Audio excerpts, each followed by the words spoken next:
안녕하십니까. 우요한 목사입니다. 우리 예수님께서는 하나님이 예수님에게 주신 그 잔을 마시고자 했어요. 그 잔은 십자가의 잔이고 진노의 잔이고 지옥의 잔입니다. 예수님이 그 잔을 마심으로 예수님에게 주신 잔을 하나도 잃지 않고 다 구원받기를 원했습니다. 그들에게 축복의 잔, 생명의 잔, 천국의 잔을 마시기를 원했습니다. 우리도 이 잔을 마셨죠. 축복의 잔, 은혜의 잔을 마신 자들입니다. 그렇다면 우리도 하나님이 나에게 주신 그 잔이 있어요. 그 잔을 마심으로 또 나에게 주신 자들을 다 구원할 수 있기를 기도합니다. 1절에서 3절을 보겠습니다.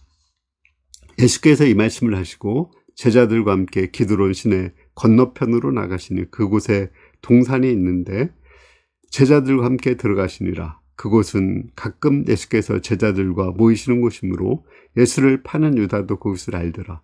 유다가 군대와 대제사장들과 바리새인들에게서 얻은 아랫사람들을 데리고 등과 횃불과 무기를 가지고 그리로 오는지라. 예수님은 그 17장에서 길게 대제사장으로서 기도를 했죠. 십자가를 지는 자신을 영화롭게 해달라고. 또 십자가를 지는 예수님을 믿는 제자들, 교회를 영화롭게 해달라고 기도하셨습니다. 그리고 겟셋만의 동산에 가셨어요. 그 겟셋만의 동산은 가룟 유다도 잘 알고 있었거든요. 가룟 유다가 군대를 이끌고 그곳에 올 것을 잘 알고 있으면서 그곳에 가셨습니다. 이것은 체포를 당하고자 가신 거죠. 이미 결심하시고 가신 것입니다. 예수님은 그곳에 가셔서 겟셋만에 기도를 하셨습니다. 아버지여, 할 수 있으면 이 잔을 내게서 옮기시옵소서. 그러나 나의 원대로 마옵시고 아버지의 원대로 하옵소서. 이렇게 기도했죠. 이 기도는 잔을 회피하기 위해서 기도하는 것이 아닙니다. 이 잔을 마실 수 있는 힘을 얻기 위해서 기도했어요. 1시간, 2시간 기도해도 안 되니까 3시간 피가 땀이 되기까지 기도하시고 힘을 얻으시고 이제 예수님은 체포를 당하고자 가셨습니다. 기도한 후에 우리가 가자. 나를 파는 자들이 왔다고 말씀하셨습니다. 그때 가룟 유다가 그 로마 군대와 또 성전 수비대를 데리고 왔어요. 여기 보면 뒤에 천부장이 나오거든요. 그 로마 천부장이 한 200~300명의 군사를 이끌고 왔고 또 성전을 수비하는 그 군대를 이끌고 그 로마 군대와 유태인의 연합군이 왔습니다. 밤이기 때문에 등을 가지고 왔고요. 또 이들은 검과 몽둥이를 가지고 완전 무장을 하고 왔습니다. 이들이 이렇게 완전 무장을 하고 많은 군사를 동원해서 온 것은 그 평상시 예수님의 능력을 알고 있었기 때문에 그렇습니다. 뿐만 아니라 그 당시가 6월절이라 혹시 폭동이 일어날지도 모른다는 생각 때문에 많은 군사들이 왔습니다. 예수님은 이 많은 군사들과 가룟 유다를 보고 어떻게 하셨습니까? 4절에서 7절을 보겠습니다. 예수께서 그 당할 일을 다 하시고 나아가 이르시되 너희가 누구를 찾느냐? 대답하되 나사렛 예수라고는 이르시되 내가 그니라 하시니라. 그를 파는 유다도 그와 함께 있더라. 예수께서 그들에게 내가 그니라 하실 때 그들이 물러가서 땅에 엎드려지는지라. 예, 다시 누구를 찾느냐고 물으신데 그들이 말하되 나사렛 예수라 하거늘. 예수님은 그 군대를 보시고 먼저 너희가 누구를 찾느냐 이렇게 물어봤습니다. 그러자 나사렛 예수라고 하죠. 내가 나사렛 예수야 이렇게 말했어요. 예수님이 너무 당당하게 나가시니까 혹시 예수님이 큰 능력이라도 또 이렇게 폭풍이라도 일으킬까봐 불이라도 내릴까봐 그들은 땅에 엎드려졌습니다. 그러자 예수님은 그들을 일으키며 또다시 누구를 찾느냐 이렇게 물으시고 나사렛 예수라고 하자 나라고 말씀했습니다. 예수님은 순순하게 체포를 당하셨습니다. 예수님은 체포를 당하지 않을 수 있는 능력이 있죠. 우리 예수님은 바람과 바다도 잔잔케 하는 그 능력이 있습니다. 또 다른 복음서에 보면 12영 되는 그 군단, 천사 군단을 보내어서 미가엘과 그 군단을 보내서 그들을 무찌를 수 있다고 예수님은 말씀하셨습니다. 그런데 무찌르지 않았어요. 오히려 무찌르는 게 되게 통쾌할 것 같은데 예수님은 답답하게 잡히셨습니다. 구약에 보면 아하시아라는 왕이 엘리야를 잡으러 50부장을 보내요. 그 엘리야가 하늘에서 불을 내린 거 알고 있죠? 그걸 보고 무서워서 50명과 50부장을 보냈습니다. 그 아시아 왕이 자기가 난간에서 떨어져 병이 나자 그 바알세불 그 귀신에게 물어보려고 사람을 보냈습니다. 그러자 엘리야가 그를 책망했거든요. 그러니까 권위가 상한 그가 50부장과 50명을 보내서 이렇게 엘리야를 체포하려고 했습니다. 그리고 그들은 아주 거만하게 내려와라 이렇게 명령을 했어요. 그러자 엘리야는 내가 하나님의 종이면 하늘에서 불이 내려와서 그들을 살을 거라고 했어요. 그러자 불이 내려와서 그들을 죽였거든요. 또 50부장과 50명이 오자 똑같이 거만하게 했습니다. 그러자 또 한 번 하늘에서 불이 내려서 그들을 살을 칠하자 다 죽였어요. 얼마나 멋있습니까? 통쾌하죠. 그러자 이제 또 50부장과 50명이 와서 이제는 무릎을 꿇고 엎드려서 제발 우리를 살려달라고 했습니다. 그러자 엘리야가 그들과 함께 가서 그 아하시아에게 다시 한번 심판의 메시지를 전하고 아하시아는 죽는다는 이야기입니다. 우리는 이렇게 엘리야 같이 하늘에서 불을 내리고 사람을 죽이는 이게 아주 멋있죠. 우리 각시탈 보면은 이제 그 각시탈을 쓴 사람이 일본 앞잡이들을 막 다 죽이는 그 모습 나오잖아. 그걸 보면서 우리는 되게 통쾌함을 느끼고 대리 만족을 느낍니다. 예수님도 이 군대들을 한 번에 딱 쓸어버렸다면 얼마나 멋있을 수 있을까요? 그러나 예수님은 전혀 이들을 쓸어버리지 않고 오히려 순순하게 잡혔습니다. 왜 그랬을까요? 군사를 이렇게 천군 천사를 이용해서 그들을 죽이는 것보다 예수님이 십자가에 잡혀서 죽는 것, 그것이 더 능력이 있다는 것을 아셨기 때문에 그렇습니다. 이것이 십자가의 능력이에요. 나의 능력을 쓰지 않고 오히려 잡히는 그 십자가의 능력이 훨씬 더 큰 능력입니다. 우리 예수님이 이렇게 십자가에 잡혔을 때 나중에 로마 군대들이 다 변화되죠. 그 예수님을 십자가에 못 박은 그 백부장이 예수님은 진실로 하나님의 아들이라고 고백하고 나중에 로마 군사들이 그 로마 그 제국이 기독교를 국교로 만들게 됩니다. 이렇게 우리가 때로는 내가 할 수 있는 능력이 있지만 능력을 포기하고 하나님이 주신 잔을 마시며 십자가를 지는 것이 훨씬 더 능력이 있습니다. 사도 바울은 사도로서 물질을 지원받을 수 있는 권세가 있었거든요. 근데 그걸 포기하고 자비량하며 텐트 만들며 복음을 전했어요.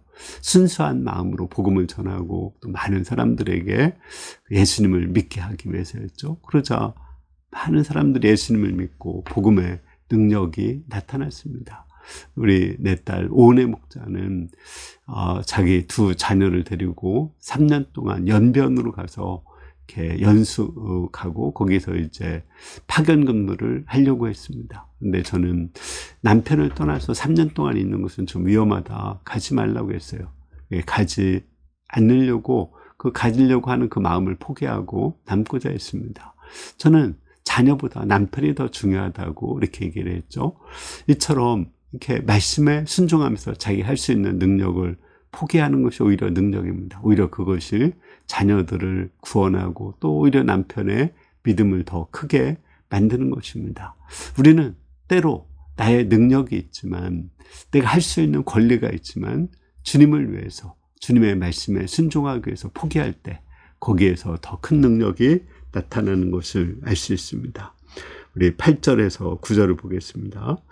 예수께서 대답하시되 너에게 내가 근위하였으니 나를 쳤거든 이 사람들이 가는 것을 용납하라 하시니 이는 아버지께서 내게 주신 자 중에 하나도 잃어버리지 아니하였습니다 하신 말씀을 응하게 하려 하심이라. 예수님은 자기가 체포당하니까 예수님에게 있는 그 제자들을 이렇게 체포하지 말고 다 보내라고 했어요. 그 이유는 내게 주신 자 중에 하나도 잃어버리지 아니하였다고 하신 그 말씀을 응하기를 원했기 때문에 그렇습니다.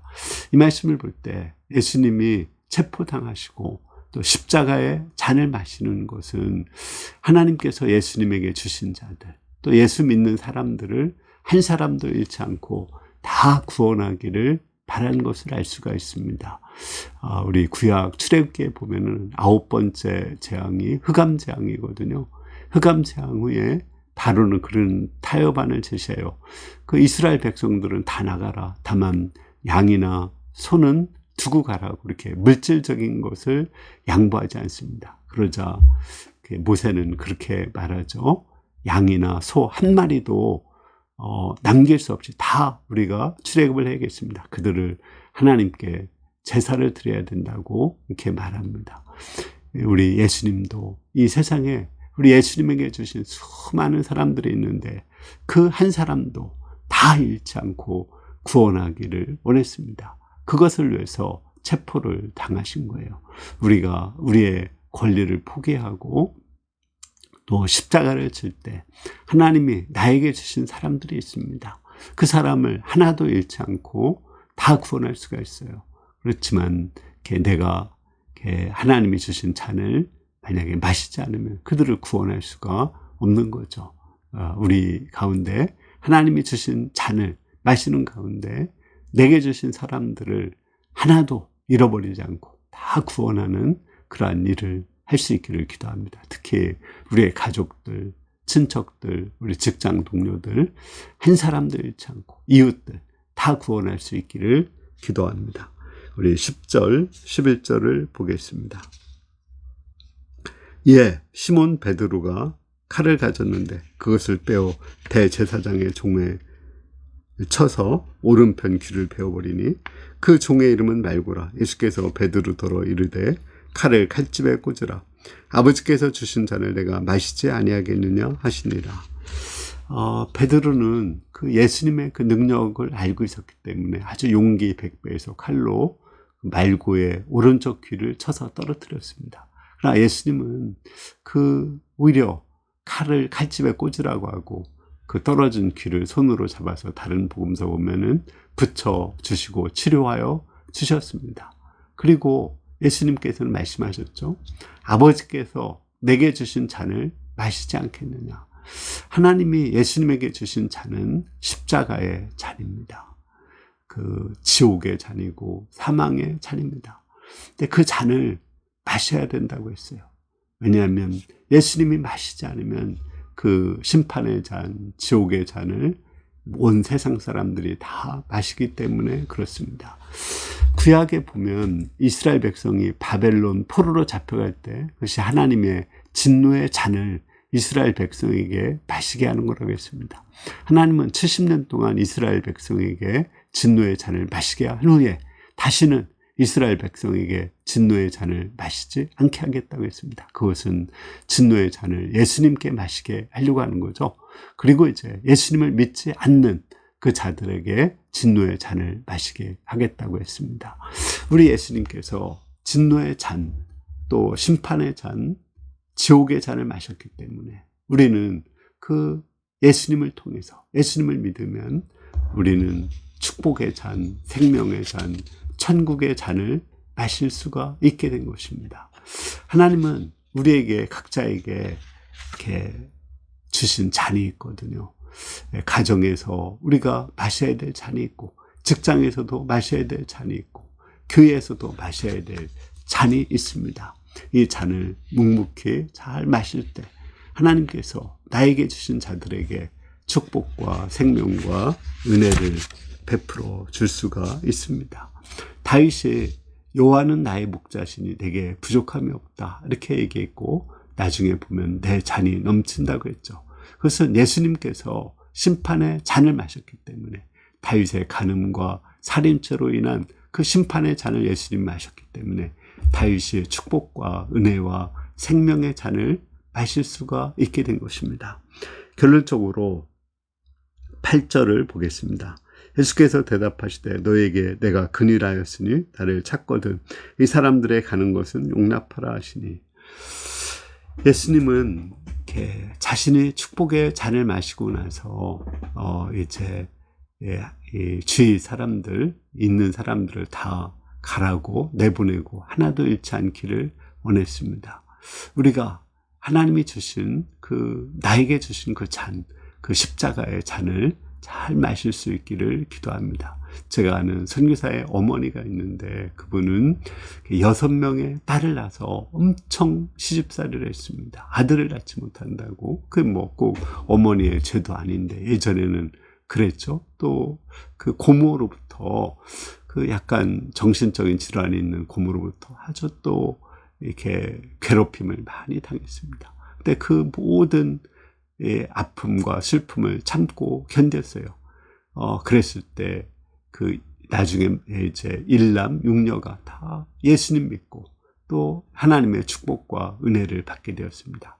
그분은 회고록을 썼는데 나에게 주신 십자가를 참고 살다 보니 라고 제목을 붙였습니다. 그 십자가를 참고 살다 보니까 자녀들에게 모든 복이 흘러갔다는 거죠. 만약에 그때 어머니가 이혼하고 또 집을 뛰쳐나갔다면 그 자녀들은 어떻게 되었을까요? 그 참고 살았기 때문에 자녀들이 축복의 잔을 마셨던 것입니다. 우리도 하나님이 나에게 주신 잔이 있습니다. 이 잔을 회피하지 말고 우리가 잘 마시는 가운데 내게 주신 사람들이 다 구원과 은혜를 받을 수 있기를 기도합니다. 그러면 나는 그 축복의 잔을 마시고 죽음으로 끝날까요? 그렇지 않습니다.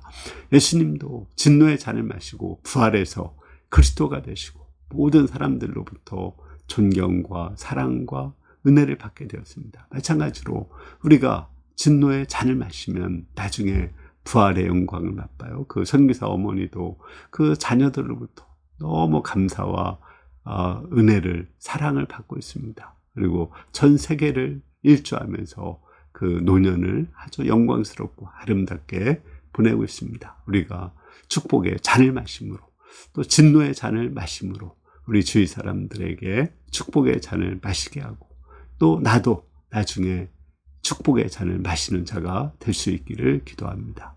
기도하겠습니다. 하나님 아버지, 하나님께서 우리 예수님에게 주신 그 진노의 잔, 심판의 잔, 지옥의 잔을 마셨을 때 모든 사람들이 구원을 받고 또 하나님에게 주신 자들이 구원받고 예수님도 부활하여 우리 그리스도가 되었습니다. 우리도 하나님이 나에게 주신 잔을 잘 마시는 가운데 나에게 주신 자들을 구원하고 또 우리도 부활의 영광에 참여할 수 있기를 기도합니다. 예수님의 이름으로 기도합니다. 아멘. 이 세상에는 하나님이 주신 잔을 마시기 위해서 태어난 겁니다. 이 잔을 마시는 건 고통스럽고 아픈 거죠. 그래도 이 잔을 잘 참고 마시면 하나님께서 주위 사람들에게 축복과 은혜가 흘러가게 하고 구원을 얻고 영생을 얻게 하고 뿐만 아니라 나도 나중에 그 부활의 영광, 하나님의 은혜에 참여하게 도와주십니다. 하나님이 나에게 주신 그 잔을 잘 마시는 가운데 우리가 그 축복의 자리에 참여하고 또 주위 사람들에게 축복을 나눠줄 수 있기를 기도합니다. 감사합니다.